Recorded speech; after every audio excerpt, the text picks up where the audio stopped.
What happens when the past refuses to behave like the past? Imagine a quiet descent underground. The air cools, sound softens, light narrows into a trembling beam that moves across stone, dust, and silence. Then the walls begin to speak, not in words, but in marks. Rows of cuts, measured and repeated, as steady as if guided by a machine. Above you, rock hangs in impossible confidence. Around you, an empty space opens so vast it feels less like a chamber than a thought carved into the earth. And almost immediately, a troubling idea arrives. Perhaps history is not as settled as we pretend. We like to picture human progress as a straight road. First came survival, then shelter, then farming, then cities, then science. It is a comforting sequence, clean and teachable. But every so often, something emerges from the ground, or from the sea, or from a forgotten archive, and that sequence begins to fray. A monument appears too early. A machine appears too sophisticated. A map seems to remember a world no one should have seen. The evidence does not shout. It simply sits there, patient and difficult, asking to be looked at again. This is not a story about proving wild claims or replacing one certainty with another. It is about standing at the edge of human knowledge and admitting how often we mistake explanation for understanding. Across continents and centuries, there are places and objects that seem to carry two timelines at once. The one we inherited, and another, dimmer one, just beyond reach. In the chapters ahead, we will walk through buried sanctuaries, megalithic foundations, drowned cities, underground worlds, and mechanisms that seem to have fallen out of a future that had not yet arrived. Each of them offers the same quiet challenge. Not that the past was magical, not that our ancestors were superhuman, but that memory is fragile, and the story of civilization may be less like a staircase than a shoreline, advanced, erased, and traced again by the tide. So before we ask how these things were made, we may need to ask a more unsettling question. How much of the human story has already been forgotten? What if the first great mystery was not built toward the sky, but hollowed into the dark? In central Turkey, beneath an ordinary rise of earth and scrub, lies a place that unsettles the imagination. Before the first cities of Mesopotamia had fully taken shape, before writing could pin memory to clay, human hands were already moving enormous stones into circles and setting them upright like guardians around an unseen idea. Today, we call the site Gobekli Tepe. The name is modern. The feeling is ancient. At dawn, the hill does not look like a revolution in human history. It looks quiet, almost modest, a place the wind forgot to leave. But under the soil, archaeologists uncovered pillars carved with foxes, snakes, boars, birds, and shapes that still resist easy interpretation.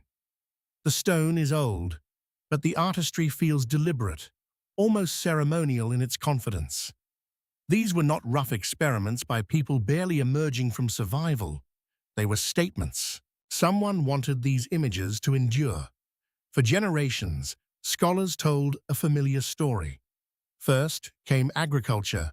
Then, once food became stable, people had the time and security to build temples, organize labor, and think beyond immediate need. Gobekli Tepe reversed the order.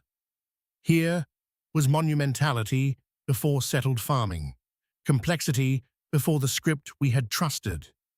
It suggested that perhaps spiritual hunger, social ritual, or the longing to gather around shared meaning came before the plow. Maybe belief built the village, not the other way around.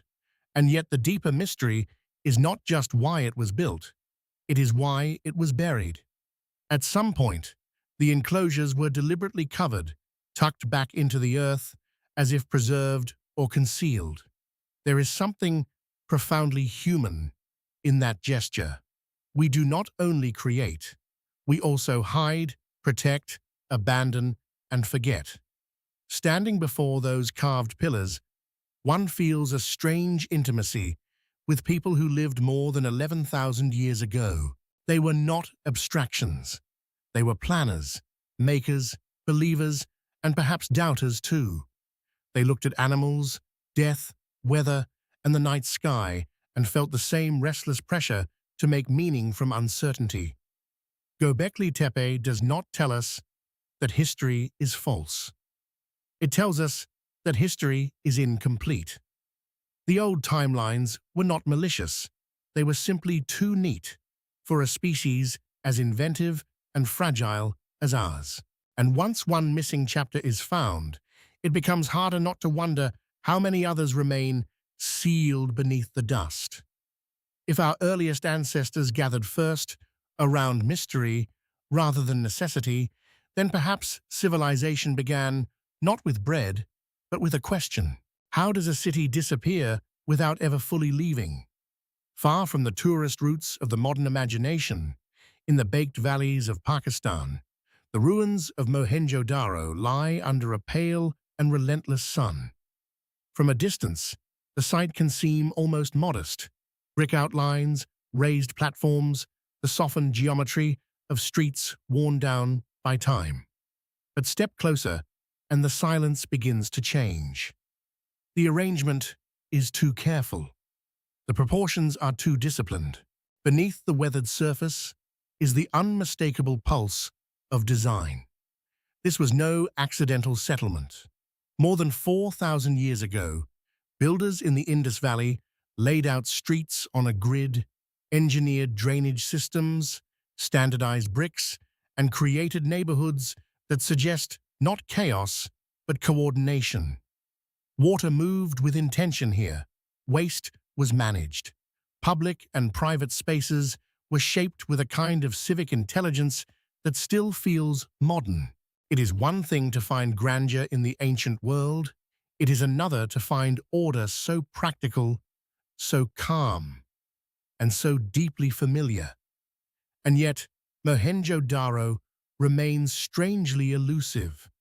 Unlike Egypt or Mesopotamia, it left no easily readable royal boasts, no triumphant inscriptions telling us whom to praise or fear. Its script still resists full decipherment. Its leaders, if it had kings, speak only through absence. There are no giant statues proclaiming conquest, no obvious monuments to singular power. The city feels organized, but not loudly hierarchical. It suggests a form of urban life whose values may have been very different from the empires we more easily remember. Then came the long retreat. The reasons remain debated. Shifting rivers, environmental strain, economic change, disease, migration, perhaps a combination of pressures unfolding slowly rather than one catastrophic end. What matters is not just that the city declined, but that an entire mode of sophisticated living could fade until later civilizations elsewhere would have to solve some of the same problems again. Progress here does not look like a ladder. It looks like a pattern repeatedly drawn and erased. There is something deeply moving in the bricks of Mohenjo-daro. They do not dazzle like gold. They do something harder. They remind us that intelligence is not always theatrical. Sometimes it is a drain angled just right, a street planned for movement, a wall built to standard measure by hands that trusted one another's precision. Civilization is not only spectacle, it is maintenance, agreement, repetition, and care. When we think of lost worlds, we often imagine buried treasure or dramatic collapse. But this city offers a quieter lesson. A society can be advanced in ways that leave behind little myth and less noise. It can value function over display and still vanish almost beyond recognition. And that may be one of history's gentlest warnings. A culture does not need to be primitive to be forgotten. It only needs time, weather, and the fragile assumption that what works well will always be remembered. What if some of the oldest architecture on Earth was never meant to be seen all at once? On the Mediterranean island of Malta, the sunlight has a way of flattening distance.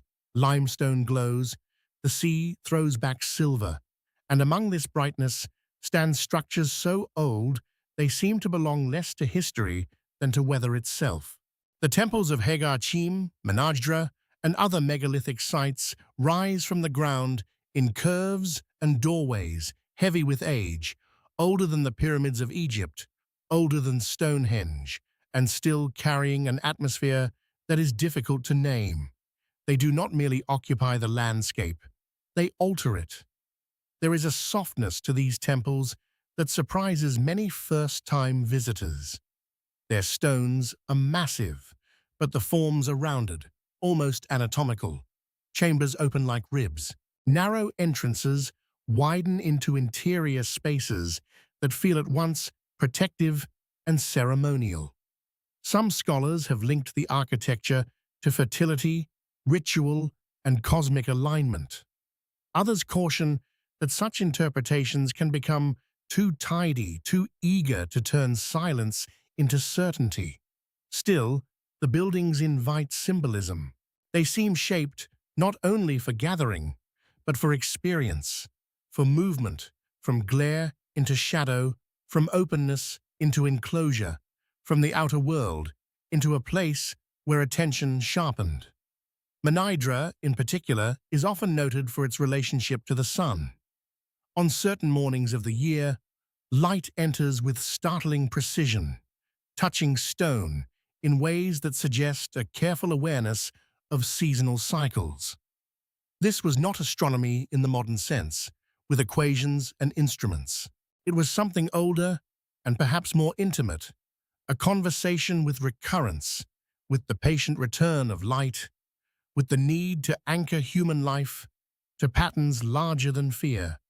And yet so much remains uncertain.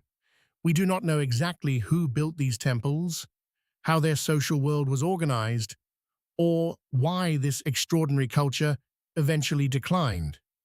The stones endure, but the names are gone. What remains is a physical intelligence, an understanding of weight, space, orientation, and ritual effect without the usual historical scaffolding of biographies and written explanation. That absence matters. We are used to treating writing as the threshold of true history, as though silence means simplicity.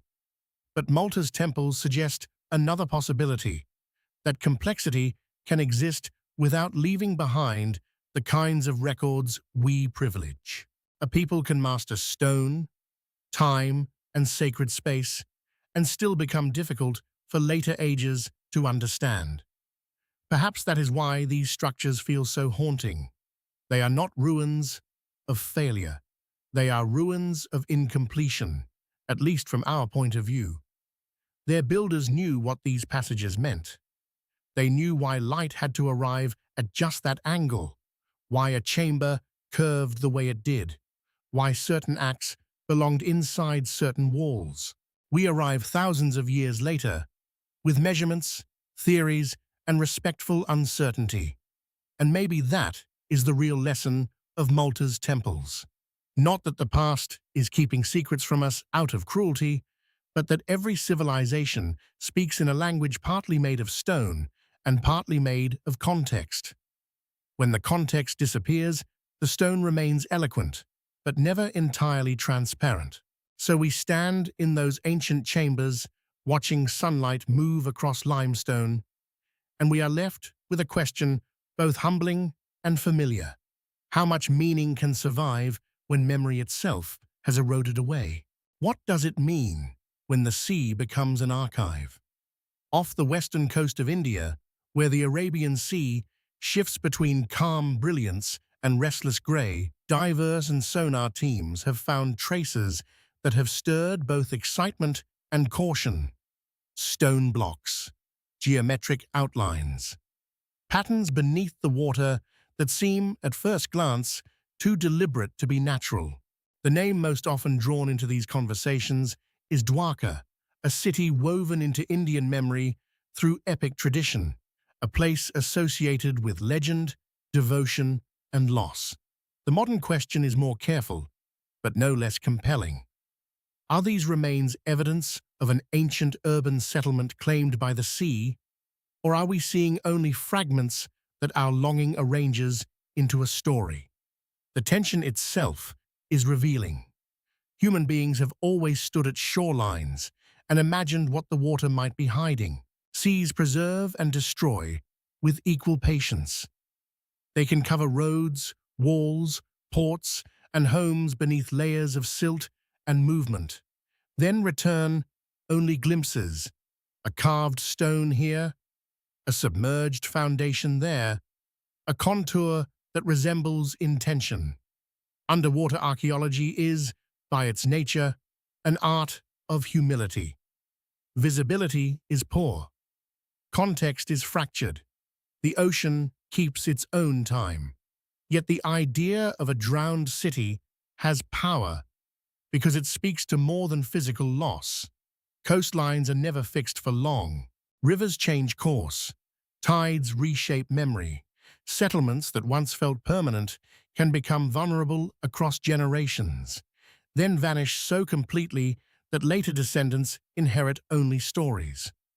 Whether or not every claim surrounding submerged ruins proves correct, the larger truth remains. Many chapters of human habitation now lie beneath water, altered by forces that are both geological and intimate.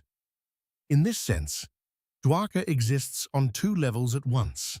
There is the possible archaeological site, subject to analysis, debate, dating, and revision. And there is the symbolic city, the one carried through literature and collective imagination, representing how cultures remember what they fear losing most. The danger comes when we force one level to become the other too quickly, as though mystery must either be confirmed without doubt or dismissed without feeling. The wiser response is harder. It asks us to remain open without becoming careless. That balance matters because the sea has a way of magnifying desire. We want lost cities to be real. We want the map of the past to be more complete than it is. And sometimes that desire can outrun the evidence. But skepticism, too, can become its own kind of blindness, especially when it assumes ancient people were less mobile, less adaptive, or less capable of building coastal worlds than we know humans have always been. To look into the waters off Dwarka is to encounter a deeper theme running through all human history. Permanence is often an illusion staged by dry land. We build as though shorelines will hold still. We tell stories as though memory can outlast erosion. Then the water rises or the coastline withdraws, and both stone and certainty begin to drift. Maybe that is why drowned cities haunt us. Not because they prove every legend true, but because they remind us how close truth and loss can live together. Beneath the waves, evidence waits in fragments. Above them, meaning gathers in the space between what can be measured and what cannot quite be forgotten. And somewhere in that shifting boundary between archaeology and remembrance, the sea asks its oldest question. When a place disappears from sight, does it also disappear from history? What if the deepest mysteries of a civilization were not raised in open air, but folded beneath the feet of ordinary life? In the heart of central Anatolia, beneath towns where children play and shopkeepers open their doors to the morning, entire hidden worlds run through the earth. Derinkuyu is the most famous among them, but it is not alone. Descending into these underground cities is unlike entering a ruin in the usual sense. There is no horizon, no grand facade, no dramatic skyline. Instead, there are narrow passages, low ceilings, chambers for storage, wells, ventilation shafts, places of worship, animal stalls, kitchens, sleeping quarters. The deeper one goes, the more unsettling the realization becomes. This was not a cave accidentally occupied. It was an engineered refuge, deliberate and communal, built for endurance. The first impression is claustrophobic. Stone presses inward. The air carries the stillness of centuries. But then the design begins to reveal itself. Massive circular doors could seal corridors. Shafts brought air to multiple levels. Spaces were distributed with an understanding of what people would need not just for hours, but for prolonged shelter. One does not create such a place casually. It requires labor, planning, and a shared expectation that there may come a time when sunlight is not the safest place to live. Why were these underground cities made? Historians point to waves of conflict, invasion, instability, and the need for protection in a region crossed for centuries by armies and empires. That explanation is persuasive, but standing in the dim interior, it feels incomplete in the way practical explanations sometimes do. Safety may tell us why people went below. It does not fully capture what it means for a culture to become intimate with the underworld, to build not just hiding spaces, but livable worlds beneath its own foundations. There is something psychologically profound in that decision. Human beings usually build upward when they dream of permanence. Towers, walls, monuments, domes.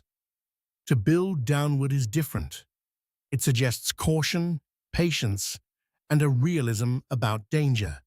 It is architecture shaped by vulnerability. Yet, it is also architecture of trust, because no one survives underground alone. Such a city only works if people cooperate, share resources, and accept discomfort in exchange for continuity. And continuity is the quiet miracle here. These spaces tell a story not of conquest, but of preservation. They were not designed to impress strangers.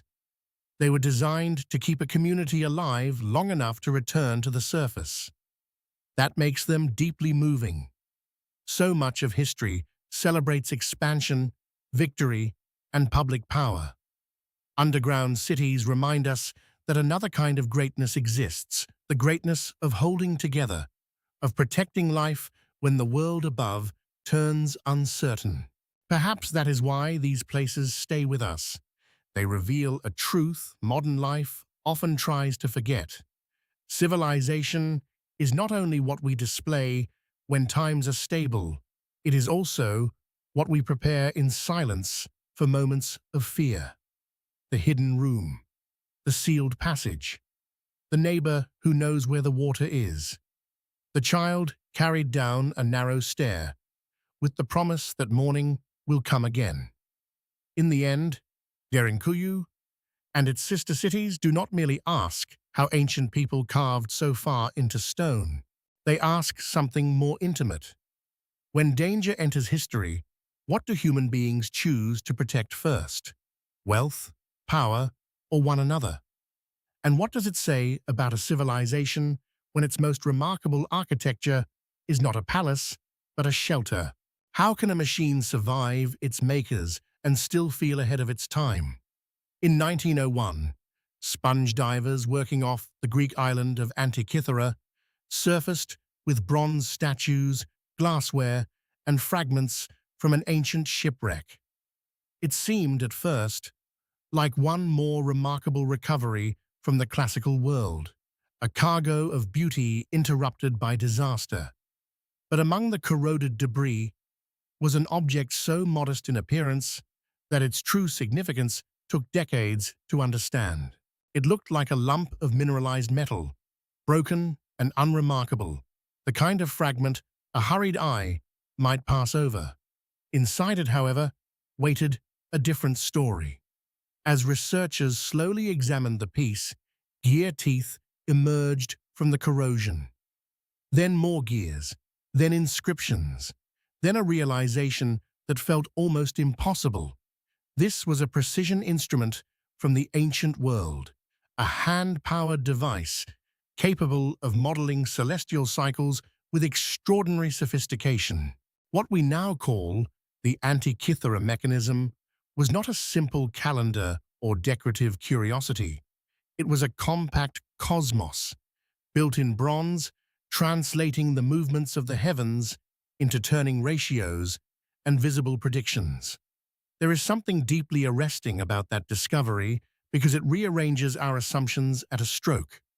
We tend to sort the past into broad categories: the poetic, the philosophical, the heroic, while reserving intricate mechanical computation for much later centuries. The Antikythera Mechanism refuses that comfort.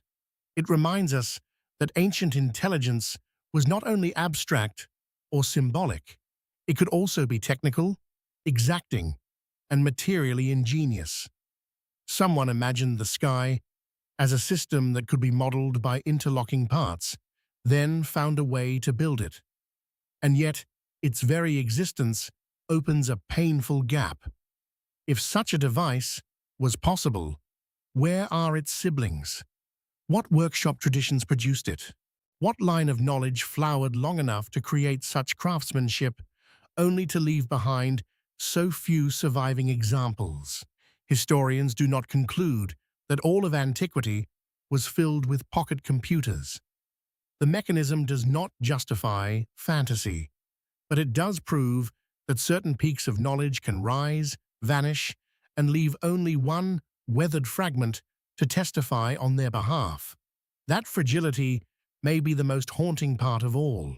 We often imagine innovation as a chain, each link securely passing into the next generation. But history is full of broken transmissions.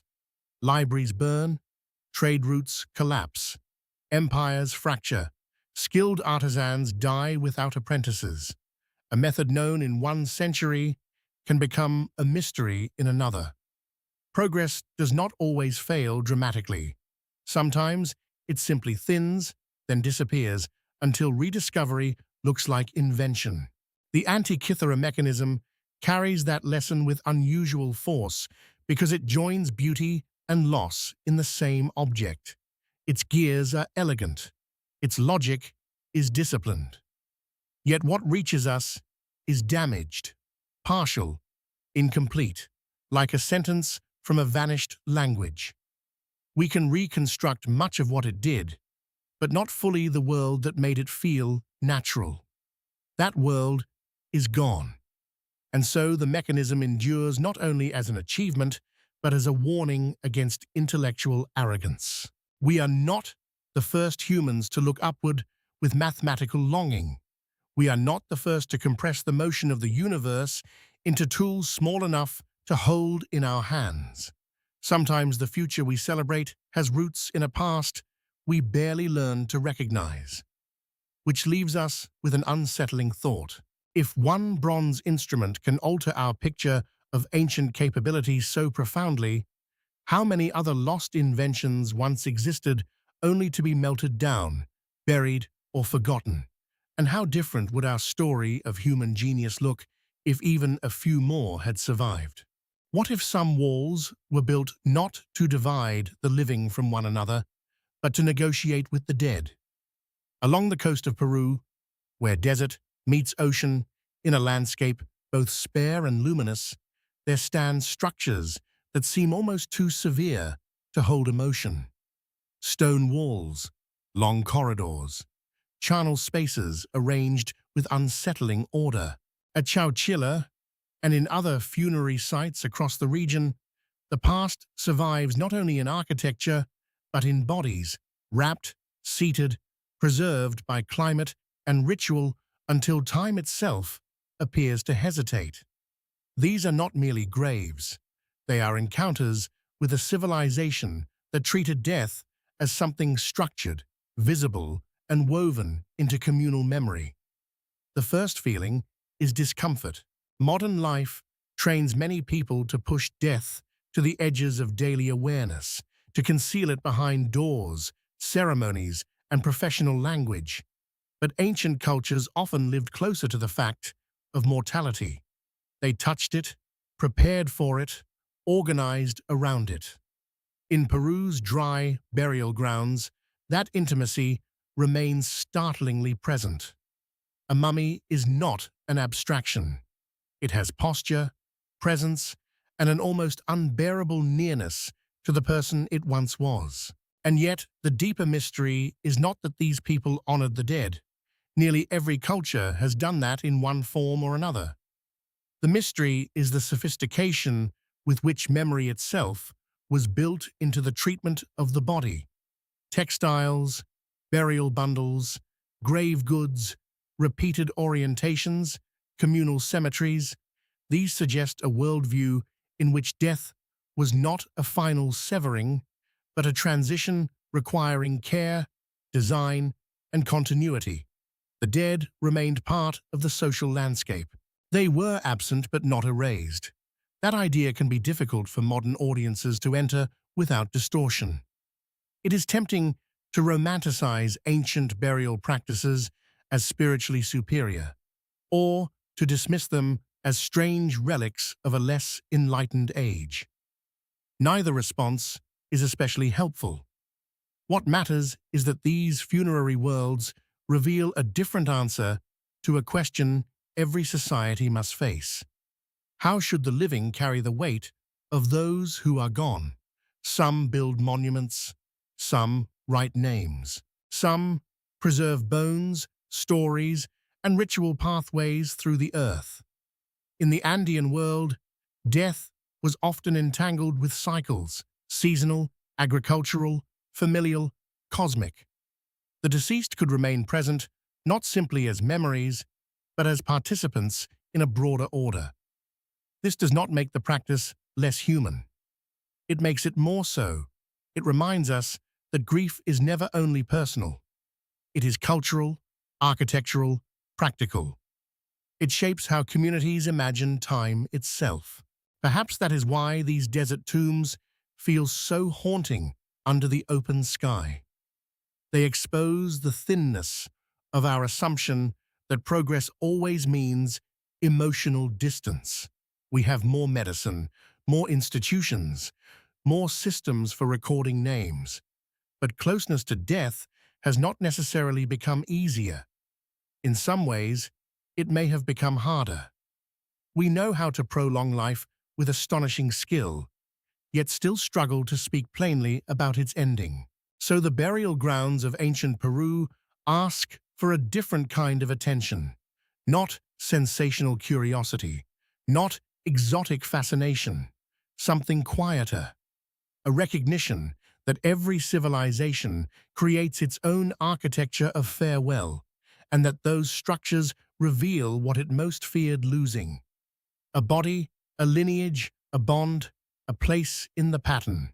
And standing among those dry stones and patient remains, one cannot help but wonder whether the real mystery is not how these people preserve the dead, but how any culture learns to live honestly with the certainty that one day it, too, will have to be remembered by others. What if the most unsettling map of the world was drawn not by someone who knew too little, but by someone who may have remembered too much? In 1929, a fragment of a world map surfaced in the Topkapi Palace in Istanbul. It had been drawn on gazelle skin by the Ottoman admiral Piri Reis, a man of ships, routes, and horizons. At first glance, it looked like many old maps do: beautiful, imperfect, stitched together from coastlines that swell and bend under the pressure of limited information. But the more closely people studied it, the more fascination gathered around a difficult possibility. Why did some parts appear strikingly accurate for their time? And how had knowledge from so many distant regions found its way onto a single sheet of skin? The answer, at least in part, lies in the nature of maps themselves. They are never pure mirrors of the world. They are compilations, arguments, inheritances. Cartographers borrow from sailors, traders, prisoners, astronomers, and enemies. They copy, correct, embellish, and guess. Piri Reis himself described using multiple earlier sources, including charts that had circulated through Mediterranean and Atlantic networks. In that sense, the map is not miraculous. It is cumulative. And yet cumulative things can still be astonishing. They reveal how widely information could travel long before modern communication made such exchanges seem ordinary. What gives this map its enduring pull is not only the technical question of what it depicts, but the emotional one. A map is an act of confidence against uncertainty. It tells the viewer the world can be held, at least partially, in lines. But old maps also expose the opposite truth. Every coastline fades into speculation somewhere. Every edge carries a blur where memory outruns proof. That is where imagination enters. Not necessarily as deception, but as an unavoidable companion to exploration. Over time, the Piri Reis map has attracted interpretations far grander than the evidence can support. Some have treated it as proof of lost global civilizations or impossible ancient surveying. Such claims usually say more about modern hunger for hidden certainty than about the document itself. The real wonder is already enough. Here is a 16th century artifact built from older threads of knowledge, preserving a moment when the world was being assembled in the human mind through fragments, encounters, risks, and rumor. It does not need fantasy to be extraordinary. And still, one cannot dismiss the deeper feeling it evokes. Maps compress time as much as space. They carry the labor of people who never met one another. A coastline traced in one century may preserve a voyage from another, which itself may depend on local knowledge transmitted orally for generations before anyone put ink to skin. The result is never just a picture of place. It is a layered memory of movement. That layered quality is what makes certain historical maps feel almost alive. They are not static records. They are the residue of human curiosity in motion. The Piri Reis map reminds us that the past was connected in ways we often underestimate. Not simple, not seamless, but connected through trade winds, conquest, translation, accident, and ambition. Worlds touched long before our modern categories were ready to describe how. So perhaps the most important question is not whether one old map contains impossible knowledge. It is whether we have underestimated the patient, cumulative brilliance of ordinary transmission, the way information can travel across oceans and generations, changing form without losing its essential direction. Sometimes what appears mysterious is not a break in history, but a glimpse of just how much history moved beneath the surface. And if one surviving fragment can hold so many borrowed horizons, what other forgotten charts, burned libraries, and vanished ports once carried pieces of the world that we have only just begun to imagine again? What if the oldest stories about the sky were never only about the sky? On a high plain in southern Peru, where the earth is the color of rust and the horizon seems to go on without end, lines stretch across the desert floor with a patience that feels almost inhuman. Some run straight for astonishing distances. Others widen into trapezoids, spirals, and the outlines of animals so large they make the human body seem almost irrelevant.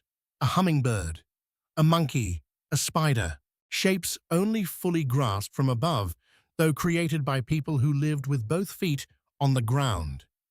The Nazca Lines have inspired wonder for generations because they seem to resist the scale of ordinary life. The method behind them is deceptively simple.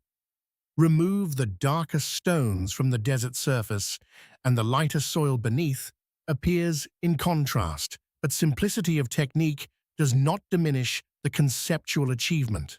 The lines required planning, coordination, and a vision extending beyond immediate sight.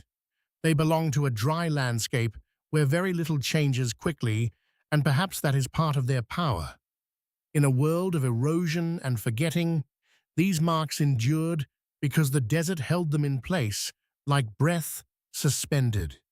Many interpretations have been proposed: ceremonial pathways, astronomical markers, water rituals, social gatherings inscribed into land itself. Some figures may have pointed towards celestial events, others may have been connected to fertility, pilgrimage, or the desperate significance of water in an arid world. No single explanation has settled the matter completely, and perhaps that is because we are confronting not one purpose, but many. Human beings rarely create at scale for only one reason. Meaning accumulates. Ritual and practicality intertwine. That ambiguity is not a failure of knowledge. It is part of what gives the Nazca Lines their dignity. They remind us that the past does not owe us one clean answer. We often want ancient monuments to reveal a singular function, as though a culture could be reduced to a diagram. But real societies are denser than that. They layer cosmology onto geography, necessity onto beauty, labor onto belief. A line can guide a procession, measure a season, honor a deity, bind a community, and still remain open to mystery. What is striking about Nazca is not simply its scale, but its relationship to visibility. These figures were embedded in the land itself, yet much of their full form escapes the person standing within them. That fact has encouraged extravagant theories, but the more human explanation may be more moving. Perhaps the lines were never meant to be possessed by one glance.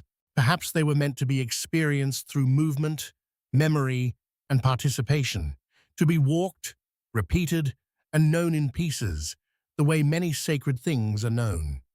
Seen this way, the Nazca Desert becomes less a puzzle board and more a conversation between people and landscape.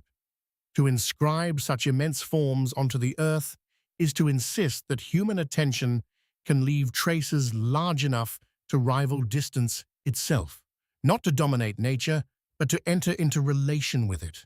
The sky above, the dry ground below, and between them a culture trying to situate itself within forces it could not control. The lines also carry a more tender message about scale. We often measure sophistication by what can be enclosed, stored, or mechanically replicated. But some knowledge is environmental. It lives in paths, alignments, ceremonial habits, and shared acts of remembering across open space. It is less like a machine than like music, structured, meaningful, and impossible to reduce to one visible purpose. So the desert continues to hold its patient designs, asking a question older than archaeology itself.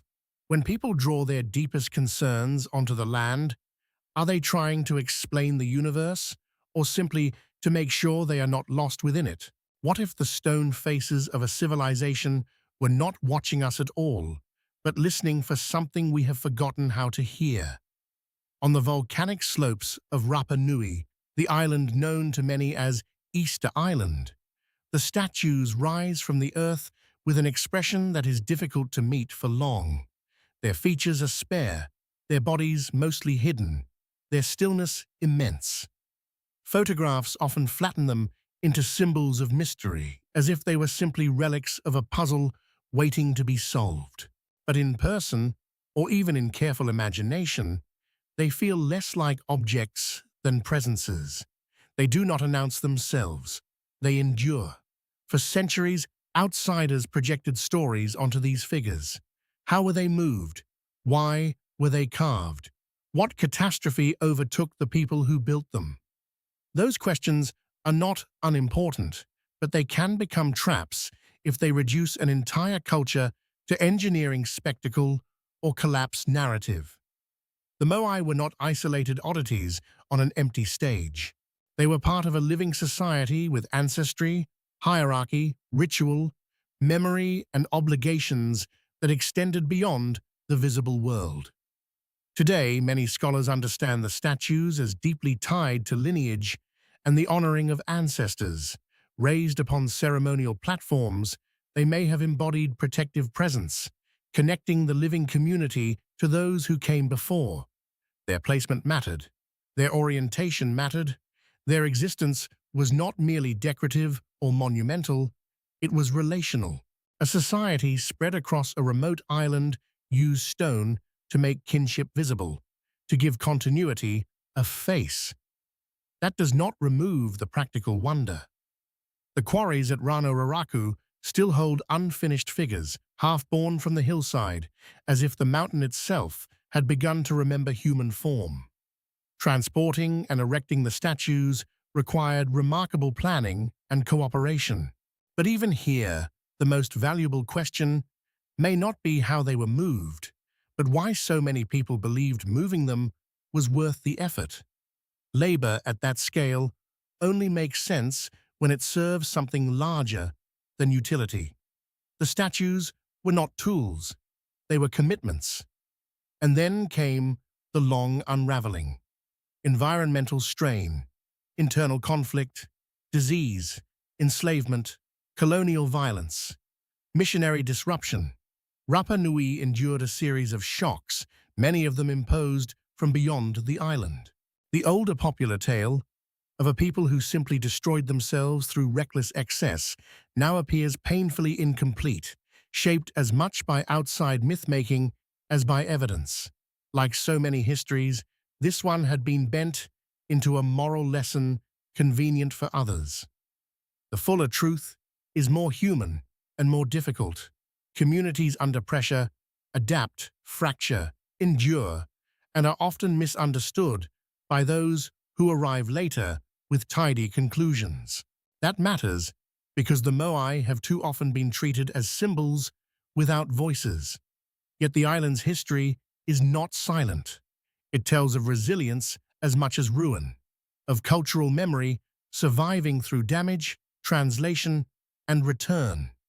The statues remain, but so do the descendants of the people who made them, carrying meanings that cannot be excavated from stone alone.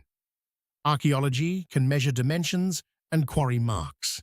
It cannot fully recover relationship unless it listens to living memory too. Perhaps that is the lesson Rapa Nui offers to every age that mistakes artifact for explanation. We look at monuments and ask what they prove, but monuments often began not as proofs, but as acts of devotion to ancestors, to place, to continuity against time. Their mystery does not come only from what we do not know. It comes from recognizing that some forms of knowledge were never meant to be separated from the communities that held them. So the faces on the island remain turned in their patient stillness, shaped by hands that understood remembrance as something material, weighty, and public. And the question they leave us with is quieter than the old sensational ones. Not how a people made stone walk, but how any society decides whom it will continue to carry after death, and what becomes of us when that burden of memory is no longer shared. What if the greatest monuments of memory were built not to preserve the dead, but to challenge the living? At Giza, the pyramids rise from the desert with a familiarity so complete that it can obscure their strangeness. We have seen them in textbooks, on postcards, in films, in the background of collective thought itself, and yet no image prepares a person for their physical authority. The stone does not simply stack upward, it gathers force. Under the desert sun, every edge seems to hold both mathematics and silence. These are among the most studied structures on Earth, and still they resist becoming ordinary. The traditional explanations are substantial and hard-earned. We know far more now than earlier generations did about quarrying, transport, labor organization, and the cultural world that made pyramid building possible. The old fantasy that such works must have required non-human intervention says less about ancient Egypt than about modern discomfort with human capability on a grand scale. These monuments were built by people, disciplined, skilled, coordinated people, whose society could marshal extraordinary resources toward a vision of continuity beyond a single lifespan. And still, explanation does not dissolve wonder. If anything, it deepens it. To say that thousands of workers shaped, moved, and aligned these stones through engineering, administration, and shared cultural purpose is not to reduce the pyramids. It is to reveal the scale of collective imagination involved. These were not only tombs, they were declarations about order, kingship, cosmos, and permanence. They turned political authority into geometry. They made death architectural. What continues to haunt the pyramids is not merely the question of how they were built, but why human beings have so often sought immortality through form. A monument promises resistance to decay. It says, this life, this power, this belief will not vanish quietly. Yet the irony is impossible to miss. The names of pharaohs survive unevenly. Their monuments endure, but their inner certainties do not. We inherit the stone, not the heartbeat that once justified it. That distance gives Giza its unusual emotional power. We stand before a structure intended to stabilize memory and feel instead the instability of our own understanding. We can measure the blocks, map the chambers, model the labor force, and still remain outside the full interior world that produced such confidence. The pyramids are both transparent and opaque. They tell us much about capability, but less about consciousness. We know what was done. We still circle around what it felt like to belong to a civilization that saw eternity as something you could engineer. Perhaps that is why the site attracts both scholarship and projection. When monuments survive too well, they become screens for the desires of later ages. Some want them to prove secret knowledge, others want them to confirm absolute mastery. But the truer, more difficult response may be to let them remain human without becoming simple. Human labor can be astonishing. Human belief can produce scales of effort that seem almost beyond belief. And human societies, for all their brilliance, can still leave behind works that future generations only partly understand. The pyramids remind us that permanence is not the same as clarity. Stone may outlast language, but it does not outlast ambiguity. The builders of Giza reached for eternity through design, yet what survives most powerfully today is not certainty about their inner world. It is the continuing encounter between their ambition and our questions. And perhaps that is the final gift of those desert forms. They do not ask us to kneel before mystery, nor to banish it with arrogance. They ask something harder, to accept that knowledge and awe can occupy the same ground. We can understand more and still be humbled. We can reject fantasy and still feel wonder. Under the oldest light, the pyramids keep offering the same quiet challenge. When we build for the future, are we trying to be remembered or simply trying not to disappear? What if the true mystery was never hidden in any single ruin or artifact, but in the pattern they form when placed side by side? By now, the journey has carried us through buried sanctuaries, drowned streets, desert lines, underground refugees, ancient mechanisms, and stone faces turned toward vanished worlds. Each place seemed, at first, to ask its own private question. How was this built? Why was it abandoned? What did its makers know? But as the pieces begin to gather in the mind, another question rises beneath them all. Why does human history keep producing moments that feel both astonishingly advanced and strangely vulnerable to disappearance. There is a temptation, when confronted with mysteries across distant cultures, to search for one master explanation, a lost civilization, a vanished source of knowledge, a hidden chain connecting everything. It is an appealing impulse because it turns uncertainty into design.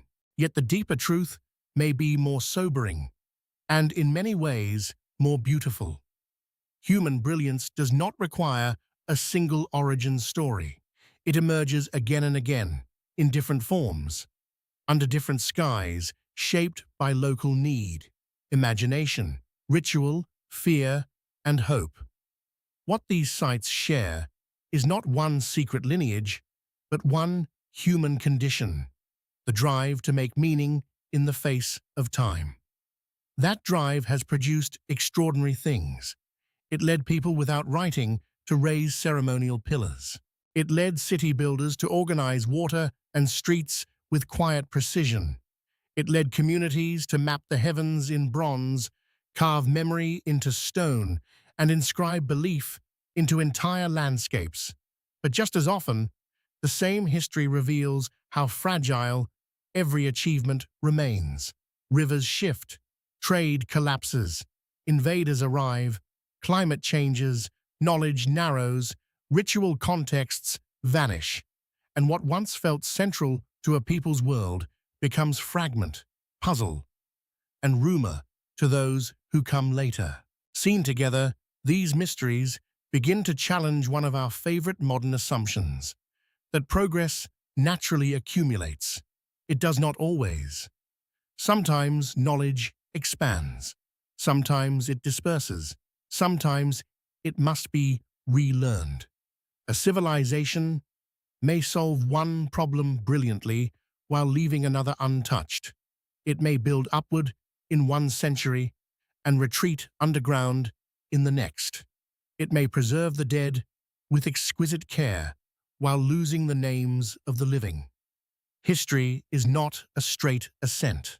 It is a tide pool of advances, losses, returns, and reinventions. This realization is not an invitation to despair. Quite the opposite. It places us back inside the story, not above it. The people who made these worlds were not mythic beings standing apart from us. They were recognizably human, curious, fearful, cooperative, imaginative, flawed. They worked with stone, water, stars, and memory the way we work with code, steel, data, and glass. The materials change. The deeper longing does not. We still want durability. We still want understanding. We still fear being forgotten. And maybe that is why the unexplained continues to move us. Not because we crave spectacle for its own sake, but because every unresolved chapter reminds us that human life is larger than the records we keep. There are always missing pages. There are always voices we only partly recover. The mystery is not proof that the past was supernatural. It is proof that the past was alive, complicated enough to exceed our first explanations, rich enough to survive as question after answer has faded. So before the final thread is gathered, one last thought lingers. If so much can be lost, while stone still stands, then perhaps the greatest responsibility of the present is not only to discover, but to remember carefully. To approach the ruins of others not as trophies or blank surfaces for fantasy, but as evidence of lives once fully inhabited, and to ask, with humility, what traces of our own age will remain intelligible when our certainties are gone. What, in the end, do we owe the past? Answers or attention? After every mystery has been named, every chamber entered, every fragment measured and compared, something remains beyond the reach of certainty. Not ignorance in the simple sense, and not failure either. Something more human than that. A recognition that the world we inherited was built by countless hands, whose intentions only partly survive, and that history, for all its discipline and rigor, is still an encounter with absence. We do not stand above the past like judges. We stand before it like listeners trying to hear through static. That may be the quiet thread running through every site in this journey. The buried sanctuaries of early ritual, the carefully planned cities that left few readable words, the temples aligned to light, the drowned foundations blurred beneath shifting water, the hidden passages beneath ordinary ground, the bronze mechanism that carried the sky in its gears, the desert lines, the funerary landscapes, the stone ancestors, the pyramids. None of them asks for blind belief. None demands fantasy. What they ask for is harder and more mature, patience with complexity. Because truth is rarely delivered whole. It comes in shards, in sediment, in repairs to old assumptions. One generation mistakes a silence for simplicity, the next discovers design inside it. A culture is dismissed as primitive until one artifact, one excavation, one newly understood pattern reveals a depth no one had thought to look for. Then the map of human possibility expands again.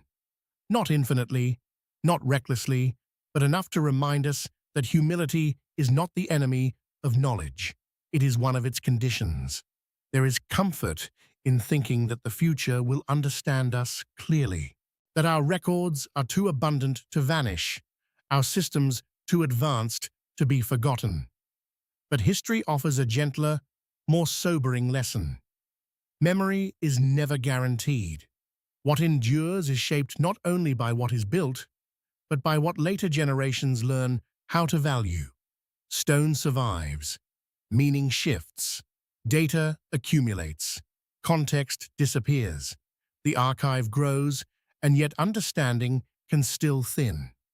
So perhaps the most enduring question is not whether the ancient world hid impossible secrets. It is whether we are willing to face how much human experience escapes the neat stories we prefer.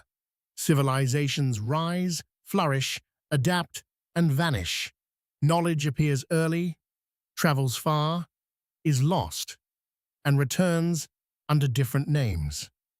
The line between discovery and forgetting is far thinner than modern confidence likes to admit, and yet there is something profoundly hopeful in that realization. If the past is incomplete, then wonder still has a rightful place beside evidence. Curiosity remains a form of respect. To study ruins, maps, mechanisms, graves, and monuments is not merely to solve puzzles. It is to meet other human beings across time in the traces of what they feared, loved, measured, built, and tried to preserve. It is to recognize that every age, including our own, lives inside uncertainty while pretending otherwise. Maybe that is the final human insight these mysteries offer. Not that history is broken, but that it is unfinished. Not that truth is unreachable, but that it asks for care rather than conquest. We move forward by revising, by listening, by resisting the urge to turn every unknown into spectacle. And in doing so, we become a little more worthy of the people who came before us, those who left behind not only answers, but questions strong enough to survive them. So the last image is not of ruins alone. It is of a person standing quietly before them, aware of both distance and kinship. Stone, dust, water, light. The long labor of memory. And one timeless question carried from their world into ours. When our own age becomes fragment, what will future eyes understand about us, and what will they have to imagine in order to keep our humanity alive?